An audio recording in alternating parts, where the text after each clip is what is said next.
সরকারি কর্মকর্তা কর্মচারীদের সন্তানদের জন্য আলাদা বিশ্ববিদ্যালয় তৈরির আপাতত কোনো চিন্তা নেই সরকারের। সচিবালয়ে সাংবাদিকদের এই তথ্য জানিয়েছেন জনপ্রশাসন মন্ত্রী ফরহাদ হোসেন। বলেছেন, বিশ্ববিদ্যালয় সবার জন্য, এখানে সব ধরনের মানুষ ভর্তির সুযোগ পায়।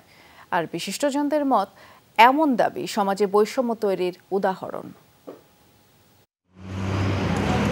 সারা দেশে পাবলিক বিশ্ববিদ্যালয় আছে ৫৬টি। বিভিন্ন স্থানে আরও কয়েকটি বিশ্ববিদ্যালয় স্থাপনের পরিকল্পনা আছে সরকারের। এর মধ্যে আমলাদের জন্য আলাদা বিশেষায়িত বিশ্ববিদ্যালয় স্থাপনের প্রস্তাব দিয়েছেন জেলা প্রশাসকরা।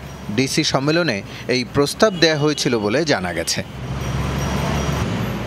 ঢাকা বিশ্ববিদ্যালয়ের শিক্ষা ও গবেষণা ইনস্টিটিউটের সহযোগী অধ্যাপক মুজিবুর রহমানের মতে, এটা বিশ্ববিদ্যালয় প্রতিষ্ঠার ধারণা বিরোধী প্রস্তাব। যদি কেউ শুনে ভাববে যে আমাদের আসলে বিশ্ববিদ্যালয় সম্পর্কে ধারণাটি আমাদের নেই। বিশ্ববিদ্যালয় এবং ট্রেনিং সেন্টার তো এক জিনিস না।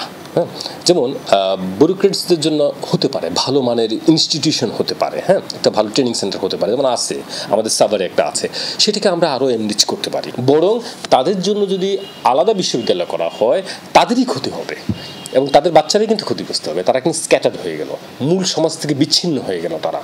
এই শিক্ষক ও গবেষক বলেন, সমাজে বিরাজমান বৈষম্যকে আরও উস্কে দেবে এ ধরনের উদ্যোগ।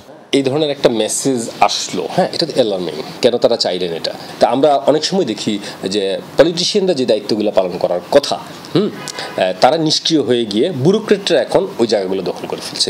সচিবালয়ে জনপ্রশাসন মন্ত্রীর দৃষ্টি আকর্ষণ করা হলে তিনি জানান, এমন পরিকল্পনা নেই সরকারের। তারাও বলেছে, তা আপাতত আমরা আরও অনেক গুরুত্বপূর্ণ কাজ আছে, সে কাজগুলো আমরা করছি। শুধু সরকারের কর্মচারীদের সন্তানদের জন্য আলাদাভাবে এই কনসেপ্টটা আমরা নিতে পারছি না। এই যখন ইউনিভার্সিটি হবে সেটি সকলের জন্য ইউনিভার্সিটি হবে। রাসেল আহমেদ, যমুনা নিউজ, ঢাকা।